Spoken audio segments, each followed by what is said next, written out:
Hola, buenos días. Bueno, qué bueno tenerlos por aquí en nuestra línea de sesiones compartidas de integridad en la investigación. Mm, Vamos a dar unos 30 segunditos más para que las personas se terminen de conectar y empezamos, ¿vale?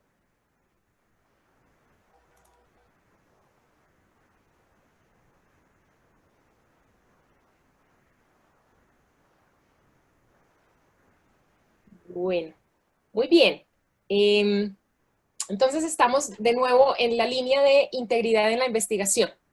Y esta primera de las sesiones compartidas, bueno, antes de empezar, tengan en cuenta que las preguntas las vamos a estar atendiendo en la sección de Q&A o de preguntas y respuestas de Zoom, no en el chat. El chat se los dejamos abiertos, obviamente, si ustedes quieren interactuar, no hay ningún problema, pero las preguntas vamos a estar atentos a la sección de preguntas y respuestas. ¿Vale? Solo para aclararles también, el video de esta y de las demás charlas que están ocurriendo simultáneamente, se los vamos a enviar en el transcurso de la semana a sus correos electrónicos, a los correos electrónicos con los que se registraron, y les vamos a también a enviar un enlace para tramitar su constancia de participación. Y bueno, estamos pendientes en el hashtag comunidad Turnitin para todo lo que quieran compartir en sus redes sociales. Muy bien, y ahora sí, nos fuimos. Entonces, primeras 30 minuticos vamos a hablar de integridad específicamente en el proceso editorial. De nuevo, mi nombre es Catalina Londoño, del equipo de servicios profesionales y educativos, y detrás de cámaras, por aquí en Tras Bambalinas, está María Pilar Rondón acompañándonos desde Lima y pendiente de todas las preguntas que ustedes vayan a tener. Esto es de lo que vamos a hablar, y esta era la descripción que habíamos puesto en la agenda y la quiero traer a colación porque lo que quiero es hablar un poquito de los comportamientos éticos de estos principales actores del proceso editorial, que son los editores, los pares y los autores, y hablar un poquito de cómo el uso de Authenticate y cómo buenas prácticas en el uso de Authenticate los puede soportar un poco en este proceso editorial. Muy bien, entonces vamos a hablar en términos generales y aquí voy a hacer una simplificación importante. Yo sé que el proceso es un poquito más complejo que esto, eh, y, y, pero como para que tengamos una idea y para poner como una línea base de qué es lo que estoy hablando, este es un proceso bastante simplificado de un proceso editorial de una revista científica. Y la idea es que el autor hace su investigación, eso es, por otro lado, somete su artículo a la revista, el autor o los autores, el editor hace un screening o una revisión inicial, a partir de esa revisión inicial de entrada puede determinar si el artículo está rechazado y no sé qué el proceso, si no, se lo entrega a sus pares evaluadores, cuántos, obviamente depende de sus políticas editoriales, el editor evalúa esos conceptos y el autor va a hacer unas correcciones de acuerdo con esos conceptos y va a tomar finalmente la decisión de aceptar o rechazar el artículo para la revista. Esto, obviamente, contado a grandes rasgos, yo sé que hay un proceso previo muy importante de los autores, hay un comité editorial aquí soportando todo el proceso, hay un proceso de corrección de estilo, hay una parte que sigue después de esto, que es después de la post-aceptación y de la post-publicación, qué pasa cuando hay algún tipo de retractación, etcétera, pero digamos que ese es el proceso en términos generales. Entonces hay tres grandes o tres roles, tres actores en los que me quiero enfocar. Y antes de eso, de seguir, les voy a preguntar, y está aquí en la pantalla para que me respondan en pantalla, si cuál o cuáles pueden responder varias al mismo tiempo o sí. No sé si lo puse en múltiple o en ahora que lo pienso. ¿Cuáles han sido sus roles en todo este proceso? Y estoy bastante, bueno, me sorprende un poco y gratamente lo que estoy viendo en las respuestas. Porfa, para que respondan en sus pantallas. Listo. Voy a mostrarles. Y lo que me sorprende es que están bastante parejas las respuestas. Obviamente, la mayoría de ustedes han sido autores, pero también tenemos editores y pares, y bueno, algunos que no han estado todavía en ninguno de los roles. Muy bien. Dicho esto, y teniendo en cuenta que tenemos de todo por aquí, vamos a hablar un poquito de cuáles son esas responsabilidades del editor. Y esto lo estoy tomando de las guías de COPE, del Consejo de COPE, que es el Consejo para la Ética en la Publicación. Si nunca lo han buscado, por ahí se los recomiendo. Y estas son como las responsabilidades en sus guías, como sus responsabilidades principales. De hecho, si ustedes buscan en las guías, van a encontrar responsabilidades con los autores, con el comité editorial, con su editorial específicamente, con los lectores, pues como las responsabilidades con todos la comunidad y con todo el ecosistema de la publicación, pero estos son digamos que sus responsabilidades básicas. Entonces, el editor es el responsable de todo de lo que se publica, ¿no? Es finalmente quien tiene la decisión de se publica o no se publica un artículo en su revista. Y entre las cosas que tiene que hacer para responsabilizarse de eso, pues obviamente tiene que satisfacer las necesidades de sus lectores y de sus autores. Y aquí resalté como algunas palabritas y no quiero leerles todo, pero lo importante es que hay varias de esas funciones y esas responsabilidades del editor que tienen que ver con integridad y con ética. De entrada, lo que tenga que hacer para mejorar el proceso de la revista o para asegurar su calidad o para mantener la integridad del historial académico de la revista, para poner sus estándares éticos o los estándares éticos e intelectuales por encima de los intereses comerciales, y esta parte tan importante de estar dispuesto a hacer correcciones, aclaraciones o retractaciones cuando sea necesario. Todo esto está supremamente asociado a la ética en las publicaciones y a la integridad en las publicaciones. Por otro lado, están las responsabilidades del par evaluador, que muchos de ustedes, según esta primera encuestica que les hice, han sido pares evaluadores en algún momento. Y su labor principal es hacer una revisión justa, honesta e imparcial de las fortalezas y debilidades de un artículo. Finalmente, la labor del par y de los pares es ayudarle al editor a tomar la decisión editorial, ¿sí? ¿Se va o no se va? ¿Se publica o no se publica? ¿Cierto? Y ese criterio lo tiene el experto. ¿Y quién es el experto? El par evaluador. Entonces, la idea es que el par evaluador presente adecuadamente su hoja de vida, que tenga su información de contacto actualizada, que su hoja de vida refleje en qué áreas es experto para ver qué tipo de artículos son los que puede revisar. Tiene que hacer una revisión sin sesgos o imparcial, declarar conflictos de intereses, y estos conflictos de intereses son de diferente índole, pues desde político y religioso hasta de financiación, de afiliación, etcétera. Yo en algún momento corto fui editora de una revista y era un problema tremendo con los pares hacer esa evaluación en tiempos razonables. Tiempos razonables que son los tiempos en los que el editor le solicita que haga su evaluación, y si no puede hacerla en ese tiempo, pues no debería aceptar ser un par evaluador, ¿no? Respetar la confidencialidad, abstenerse de utilizar la información evaluada, que parece ser un problema bastante común con los pares. Finalmente están leyendo información que aún no ha sido publicada y que en muchos casos es investigación novedosa, y pues tener esa información es, digamos que información privilegiada de alguna manera, y los pares evaluadores tienen que ser súper respetuosos de eso. Y el par tendría que informar al comité editorial sobre malas prácticas, no tomar acciones, esa no es su labor particular, sino informar. Bueno, aquí estoy viendo que puede haber algún problema dentro del texto que estoy evaluando, ¿no? Y por otro lado, mi tercer actor son los autores, que son la mayoría de ustedes. Y hay obviamente una discusión tremenda en términos de atribución. ¿Quién es el autor de un artículo? Y el consenso en términos generales, el autor es quien hace una contribución intelectual al artículo. Pero la contribución intelectual puede ser en diferentes momentos del proceso.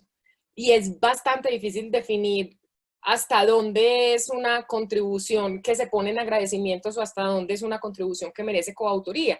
Y todos sabemos que hay muchos casos donde se pone un coautor solamente por su prestigio, como por aumentar la probabilidad de publicación, pero que realmente no hizo una contribución intelectual sustancial al desarrollo de esa investigación, en fin. Entonces es importante que tengamos en cuenta que el autor, cualquiera, los coautores todos, aun cuando uno es responsable tal vez de una parte específica del artículo, los coautores son corresponsables en todo el artículo. Si hay un problema, es que yo no escribí ese pedazo, no es una buena excusa, ¿no?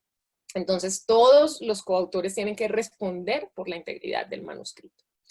Y aquí me voy a enfocar particularmente en el asunto de originalidad. En términos generales, obviamente depende pues como del enfoque de la revista y demás, pero en términos generales una revista de divulgación científica está esperando aporte original de los autores, ¿cierto? Que sea investigación original.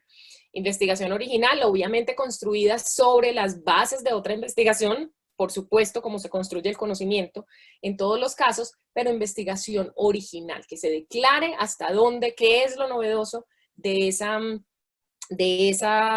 artículo y hasta dónde hubo soporte y desde hasta dónde hubo apoyo de otras investigaciones, ¿no?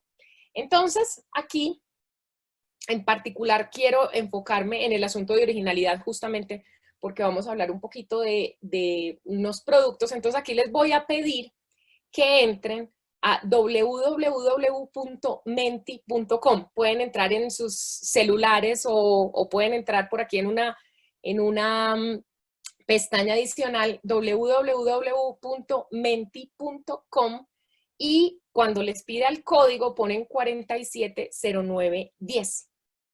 Que lo que quiero es que hagamos como aquí entre todos, respondamos qué tan grave y qué tan frecuentes les parecen a ustedes personalmente. Esto obviamente no es el resultado de ningún estudio, sino de su propia percepción. ¿Qué tan graves y qué tan frecuentes les parecen estas cuatro malas prácticas, digamos, asociadas con la investigación que vamos a mirar cómo evaluamos después? Pero desde su posición de editores o de pares o de autores, lo que quiero es que piensen en qué tan grave les parece de 1 a 5, siendo 5 súper grave y 1 no es tan grave, que el autor cite o referencie fuentes inexistentes o imprecisas. ¿Qué tan grave les parece que el autor recicle su trabajo, extractos completos de sus propios artículos publicados previamente sin citación adecuada, ¿no? Copia literal, que copie pedazos de otro trabajo, de otra investigación sin la debida atribución, y plagio total, que es esencialmente que se coja otra investigación publicada o no y le cambie el nombre y lo haga pasar como suyo. Entonces por aquí estamos viendo primero en términos de gravedad y vamos a ver en términos de frecuencia. Les voy a dejar un minutico para que me respondan y vamos aquí a ver después los resultados. Entonces entonces para que pasen, hay dos preguntitas. Una es, ¿qué tan frecuente creen ustedes que pueden ser estas acciones? Y la otra es, ¿qué tan graves les parecen? ¿Ok? Entonces voy a dejarlos un segundito. Aquí ya en la primera pregunta sobre gravedad tenemos 31 respuestas, en la otra solo 3, entonces avancen para que me respondan la otra también. ¿Vale?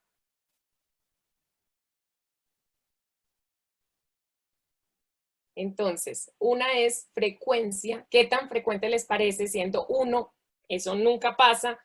5 pasa todo el tiempo.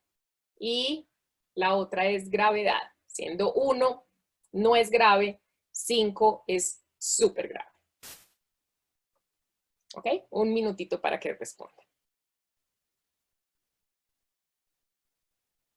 Muy bien.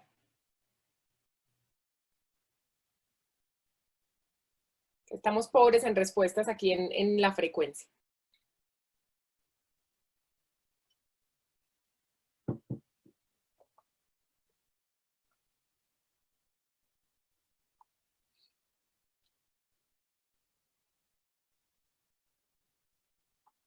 Y de nuevo, estamos, te deberían aparecer, Walter, cuando entras a menti.com, aparece como un espaciecito para que uno ponga su respuesta o para que mueva su navegador. Les voy a mostrar. Ese es el otro. Menti.com. Listo. Ok. Entonces, les voy a mostrar sus propias respuestas. A ver qué tan de acuerdo estuvimos. Ahí entonces lo que ustedes ven es pues cómo se distribuyeron más o menos las respuestas. Que el autor cite fuentes inválidas nos parece 4,5 de grave. Que el autor utilice sus propias palabras que han sido publicadas antes, según esto, es lo menos grave. Puse autoplagio entre signos de interrogación porque yo sé que como término es bastante polémico. Sé que gente dice, no, eso no tiene ningún sentido, el autoplagio no tiene ni siquiera lógica como concepto, porque si plagio es utilizar las ideas de otros sin darle crédito, pues entonces el autoplagio no existe.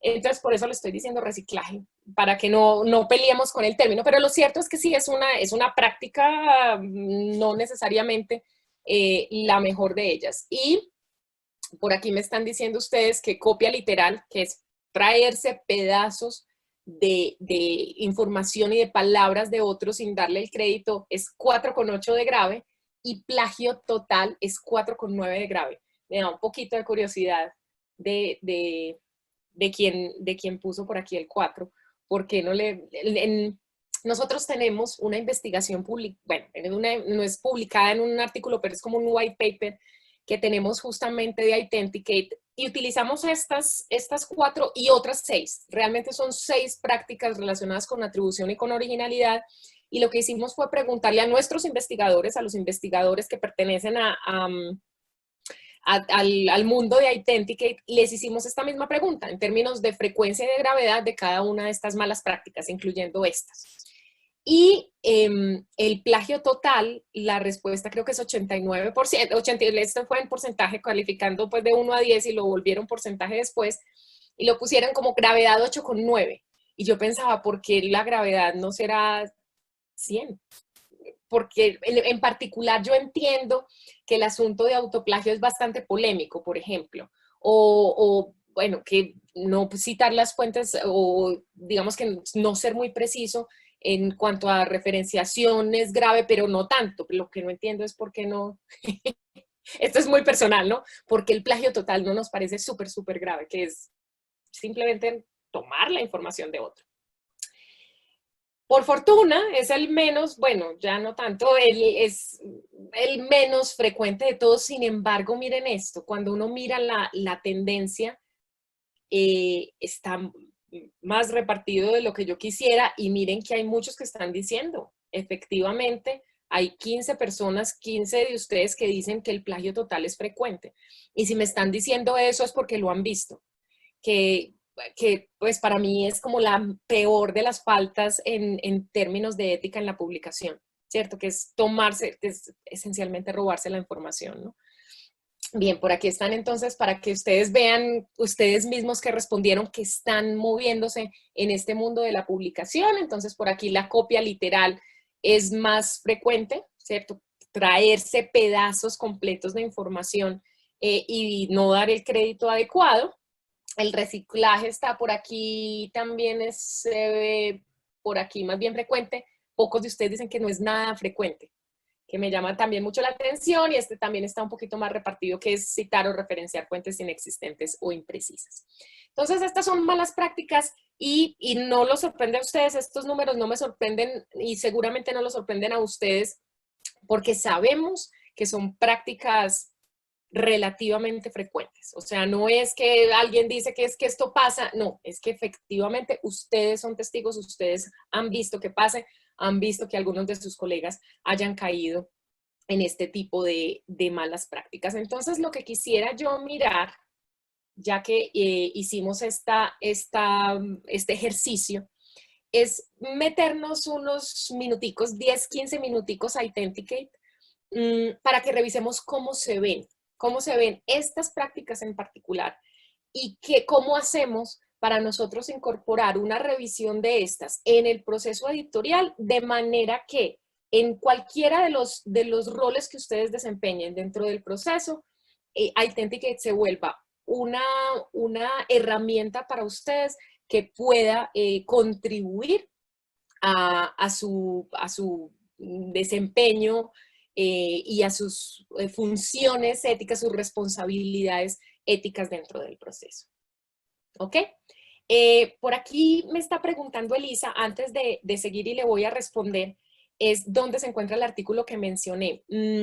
Si uno se mete a authenticate.com, está en inglés, pero por aquí en recursos van a poder encontrar los artículos, porque hay varios, incluso hay uno que está bastante gráfico que se puede como compartir.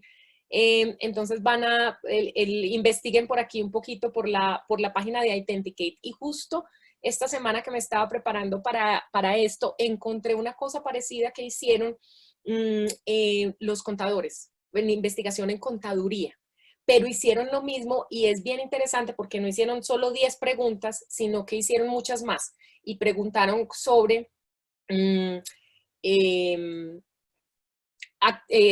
como comportamientos éticos o no de los autores, de los pares y de los editores. Entonces búsquenlo, ese lo encontré buscando en Google Scholar.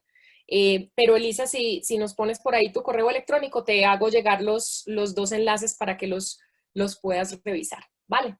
Muy bien. Nos fuimos a Authenticate. Entonces, están viendo Authenticate, es probable que algunos de ustedes tengan Turnitin Feedback Studio, Turnitin Originality Check, pero igual me voy a enfocar en el reporte de similitud, que es esencialmente similar, no importa cuál de los productos estén utilizando. ¿Ok?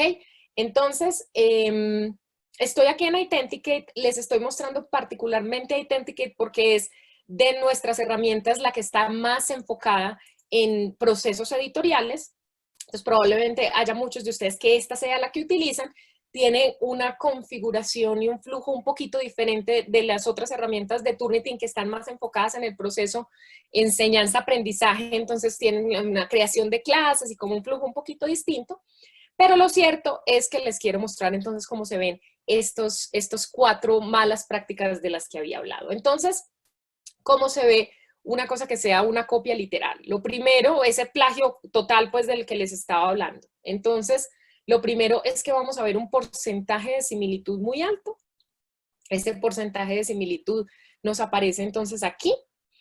Y cuando vamos a ver el porcentaje de similitud y entramos al reporte directamente, vamos a encontrarnos con una cosa como esta. Esto pues no es precisamente un artículo, esto es como para tenerlo como ejemplo, pero lo que vamos a ver en términos generales es casi todo el mismo color. Entonces recuerden ustedes que cuando vemos un reporte de similitud, los colores y los números nos muestran las fuentes, la fuente más probable. Entonces lo que estoy viendo yo es, en general, cuando es uno de esos plagios totales, vamos a encontrar entonces casi todo el mismo color, casi todo con el mismo número, ¿ok? Cuando vemos eso, cuando en este que es el que viene por defecto, que es el resumen de coincidencias, que son las barritas gruesas, si vamos a las barritas delgaditas que son todas las fuentes, vamos a encontrar muchas más fuentes, probablemente, pero va a haber una fuente que nos está jalando casi toda la información. En ese caso, entonces, lo que está pasando es que Authenticate nos está revelando que hay una fuente previa que tiene la gran mayoría de esa información. Esto sería lo que veríamos cuando es ocasión de un plagio total, y esto es una causa para uno rechazar un artículo antes de enviárselo a pares. En el primer screening que hace el editor, un comportamiento de estos es obviamente una violación a los principios éticos de cualquier revista. Y ahorita hablamos un poquito de qué se hace en estos casos y qué es lo que recomienda COPE específicamente. Pero en todo caso, uno ver una cosa de estas esto digamos que no se presta para corrección, ¿no? Digamos que los otros aspectos, por ejemplo, que haya pedazos que no fueron bien citados o cosas de ese estilo, se pueden corregir. Y esta es una decisión que ustedes van a tomar eventualmente, pero esto ya es otro nivel, ¿no? Entonces, cuando vean una cosa por el estilo, obviamente uno podría entrar aquí a intentar buscar cuál es esa fuente original donde yo estoy encontrando toda la información. Pues como para tener una imagen más clara, y en caso de que haya necesidad de informarle al autor original de este trabajo que esto es lo que está pasando, ¿no? Entonces es importante que podamos ir a buscar, y ese ir a buscar simplemente es que le podemos dar clic ahí en la flechita para que nos lleve a la página donde está esa información originalmente. Bien, eso entonces es ese caso súper dramático de plagio total. Pero también vamos a encontrar algunos casos, y voy a irme para otro, que es este, para que revisemos los otros dos casos. Entonces, hay dos casos allí que son interesantes para considerar. Me voy a ir aquí para este que nos muestra con números y colores, que son el caso de copia literal, es decir, no es todo el texto, cogí la información de otro y le puse mi nombre, sino son secciones del documento, pedazos del documento que fueron o mal citados o que simplemente no fueron citados. Entonces, ¿cómo lo van a ver ustedes en Authenticate? De nuevo, aquí estoy en el resumen de coincidencias, que son las barras gruesecitas. Yo voy a empezar a navegar por mi documento para encontrar los sitios donde puedo tener problemas, y puedo encontrar dos cosas. Cosas como esta sería más una citación inexacta o más bien una citación incorrecta. Digamos que aquí lo que estoy viendo es que esto puede estar en otra fuente, pero este autor sí lo citó. Entonces aquí yo lo que estoy viendo tal vez es que no es una mala intención, este autor sí lo citó. No es norma Zapa, pero pues en este punto no estamos discutiendo sobre estilos de citación. Esto es un estilo de citación que puede ser IEEE o Vancouver, que se cita con corchetes y con números, pero lo cierto es que no se citó como si fuera textual. Entonces es una citación imprecisa. En este punto, esto es, ustedes obviamente como editores serán quienes deciden si es aceptable o no es aceptable, pero esto sí se puede arreglar. Esto es una cosa que se puede conversar con el autor y decirle, bueno, venga, que usted este pedazo no lo está haciendo bien, hace paráfrasis y cita, o opción 2, póngalo con comillas, ¿no? Hágalo una cita textual efectivamente. Otra de las cosas que podemos encontrar son cosas por el estilo de esto. Esto es una cita textual, también está en otra fuente, y aquí dice fuente elaboración propia. Ahí es una cita inexistente, pero esto, de nuevo, todavía son cosas que se pueden corregir.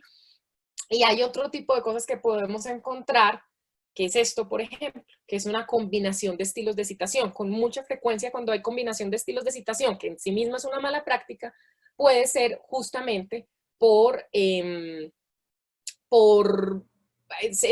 se copió todo este artículo, lo citó, no lo citó muy bien, pero se lo trajo con todo y cita.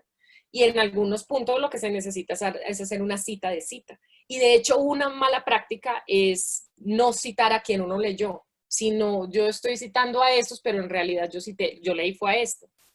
No es que se recomiende hacer citas de cita, y menos en un artículo científico, lo que se recomienda es intentar buscar el artículo original, pero lo cierto es que si eso fue lo que pasó y yo no pude encontrar el artículo original, no puedo citar como si lo hubiera leído. Entonces, todo este tipo de prácticas se alcanzan a ver en un análisis exhaustivo de un reporte de similitud. Y la tercera que les quiero mostrar, prometido que esto es para efectos de demostración. Vamos a ver cómo se ve el reciclaje. Entonces, aquí tengo mi autora, es Catalina Londoño, esa soy yo, y me estoy revisando aquí cuáles son las fuentes con las que encuentro coincidencia. Se van a dar cuenta que hay unas coincidencias muy pequeñas, por ejemplo esto, que no es particularmente relevante, pero estoy viendo, yo sé quién es el autor, yo soy el editor, en este momento no estoy haciendo una evaluación ciega y no soy un par, yo soy el editor. Entonces yo sí sé quién es mi autor. Y miren que me encuentro que hay una coincidencia con un artículo de Catalina Londoño, de Crossref.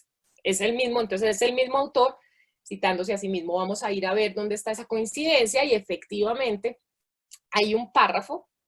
Eso obviamente podría ser mucho más de un párrafo o una porción del texto mucho más grande, pero lo que quiero mostrarles es que cuando ya ha sido publicado previamente, me voy a encontrar, particularmente ha sido publicado en otra revista, y particularmente una revista que sea de Crossref o que nosotros estemos indexando como una publicación, entonces voy a encontrar el nombre del autor y me voy a encontrar este tipo de cosas.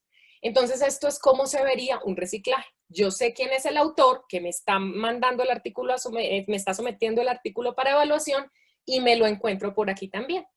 Entonces, ahí, ¿qué es lo que recomiendan? Realmente, de nuevo, este asunto del autoplagio es bien complicado de manejar porque es muy polémico, porque hay mucha gente que dice que el concepto ni siquiera tiene sentido, pero lo cierto es que lo que recomiendan los expertos es que se traten las investigaciones propias como si fueran ajenas. Entonces, si a mí me toca aquí, yo soy la autora de este artículo, sí soy yo, pero si estoy tomando un pedazo textual, entonces me cito.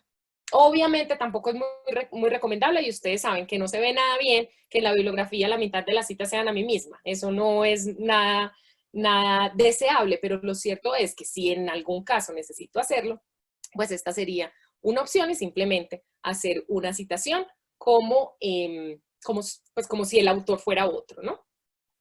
Bien, volviendo entonces acá, eso es lo que les quería mostrar, es que este tipo de prácticas se alcanzan a ver en un buen análisis de un reporte de similitud. Y aquí es entonces donde Authenticate o el detector de similitud que ustedes estén utilizando, sea Turnitin Feedback Studio, Turnitin Originality Check o Turnitin Authenticate, se les va a volver una herramienta muy importante para ayudarles a ustedes a tomar las decisiones editoriales. Entonces voy a volver por aquí. Todo el tiempo, digamos, cuando estoy hablando con editores, con miembros de todo este mundo editorial, me preguntan, bueno, ¿y entonces cuándo lo paso? ¿Cuál es un momento bueno para pasar el documento por Authenticate? Y hay uno que es el mínimo. El mínimo es cuando el autor somete cuando el editor hace una revisión, la revisión inicial, ese es el mínimo punto donde ustedes deberían hacer la revisión, antes de enviárselo a pares evaluadores. Ahora, ¿quién más debería hacer esa revisión? El autor. Ustedes como autores deberían hacer, antes de enviarlo a una revista, hagan una revisión. Ustedes tienen la herramienta porque nos dijeron en la primera sesión que más del 90% de ustedes eran usuarios de nuestras herramientas. Utilicen la herramienta para hacer esa revisión inicial, de manera que lo que se le escape a uno, porque puede que se le escape, que me pasó a mí, utilicé palabras mías en otro artículo, ¿no? Cualquier cosita que a uno se le está escapando, tiene todavía la posibilidad, antes de enviarlo a pares, que se pueda revisar, que se pueda corregir y que cualquier error no intencional en citación o referenciación se pueda arreglar. Entonces, esta es una recomendación adicional que la pueden hacer los autores. Esta es la mínima. Y de hecho, yo les diría que una vez haya pasado este proceso iterativo de el editor, el par pide algunas correcciones, el autor hace esas correcciones, el editor se lo vuelve a mandar a los pares a ver si ya está satisfecho o no. Entonces, este artículo al que se le hizo la revisión inicial no necesariamente corresponde con este que fue aceptado, porque hubo algún proceso de cambio y en algunos casos esos procesos son procesos importantes. Entonces, digamos que el tercer punto donde uno podría hacer una revisión como para quedarse tranquilo en términos de qué es lo que está publicando su revista es en este punto, en el punto de aceptación. ¿Ok? Bien. Solo como para redondear y porque se los mencioné ahorita. Entonces, ¿qué hago? Donde yo en alguno de estos puntos, bueno, yo sí soy, si es como autor, obviamente, pues tengo la opción de corregir, ¿no? Pero si es si yo soy el par evaluador o si yo soy el editor y me llega un artículo que tenga estas malas prácticas en términos de originalidad, ¿qué hago? Y aquí quisiera yo que ustedes vayan y busquen, seguramente muchos de ustedes que sean editores ya conocen este tipo de información. Esta en particular está en español, descargada directamente desde la página de COPE, pero ellos tienen estos diagramas de flujo para un montón de problemas éticos, no solamente pues relacionados con plagio. Pero hay uno que es qué hacer si sospecha que hay plagio en un artículo publicado y otro que es qué hacer si sospecha plagio en un manuscrito recibido. Entonces aquí está como todo el diagrama de flujo, que por supuesto incluye hacer una revisión detallada de qué es lo que uno está pensando que puede haber pasado, intentar contactar al autor, dependiendo de la gravedad del asunto, haga las correcciones que hay que hacer o simplemente el artículo está rechazado. Y entre estas recomendaciones que ellos hacen, incluyen, lo voy a poner un poquito más grande que yo creo que está diminuto y no me están viendo, incluye considerar la posibilidad de informar a los superiores del autor y a las víctimas potenciales, tanto en los manuscritos como en los artículos publicados. Y aquí hay una cosa adicional que es muy importante y es que a ustedes como editores les toca considerar la opción de una retractación, que no es nada positiva ni para la revista ni para los autores. Entonces, lo ideal es que uno pueda atajar estos problemas de raíz, poder terminar, poder, digamos que evitar y prevenir que estos problemas pasen. ¿Ok? Bien. Solamente voy a dejar aquí un minutico para preguntas. Voy a revisar cuáles tengo pendientes aquí en las preguntas y respuestas. Por aquí Diana nos pregunta que si la plataforma incluye obras inéditas o que están en proceso editorial. Y sí, las que de Crossref en particular, nosotros tenemos una opción que se llama Posted Content, revisar Posted Content, que son los artículos que están en proceso, que ya fueron aceptados, pero aún no han sido publicados. Entonces, si revisamos ese tipo de cosas, obviamente lo que está, pues, el work in progress de un autor, obviamente no, porque está en su equipo, pero pues como para que tengan esto en la cabeza. Y bueno, obviamente va a haber algunos casos, como Walter nos indica, de coincidencias, ¿no? Que una idea es muy similar a la idea de otro autor, pero las palabras no necesariamente. De todas maneras, hay que ser cuidadosos con la manera como se está escribiendo. Y bueno, va a haber ideas similares, pero pues la manera de ejecutar la idea, obviamente, va a cambiar. El flujograma que les estoy mostrando, de nuevo, está en la página de COPE, que es publicationethics.org, pero me encargaré de revisar. Si quieren, nos ponen aquí en el Q&A, si necesitan que les envíe el flujograma, nos pueden poner también sus correos electrónicos y yo me encargo de enviarles el enlace a estas cositas que les mencioné, ¿vale? Y última pregunta, Rafa nos pregunta si Turnitin es parte de Crossref. No somos parte, somos un convenio, tenemos un convenio de exclusividad. Entonces, las revistas de Crossref pasan por revisión de Authenticate y nosotros entonces tenemos acceso a ese contenido para comparación. Bien, se nos acabó el tiempo y tengo que ser súper cuidadosa para darles a ustedes los 10 minuticos que necesitan para cambiarse de sesión. Recuerden que es esta, la del primer encuentro virtual, Comunidad Turnitin, que es la que les había llegado en el correo. Ahí van entonces ustedes a seleccionar a cuál de las sesiones de las 10:40 quieren entrar. Tienen 10 minuticos para irse a tomar un café o para entrar a las sesiones. Estaremos empezando en punto a las 10:40, ¿ok? Y dicho eso, muchísimas gracias. Tengan un buen resto de día. Aprovechen estas sesiones que son todas de gran calidad y tenemos mucha gente detrás. Les vamos a enviar las grabaciones de todas las sesiones para que ustedes puedan tener acceso. Y bueno, de nuevo, mil y mil gracias por atender nuestra invitación. ¿Ok? Un buen resto de tarde, de día y de sesión y de todo para todos. Hasta luego.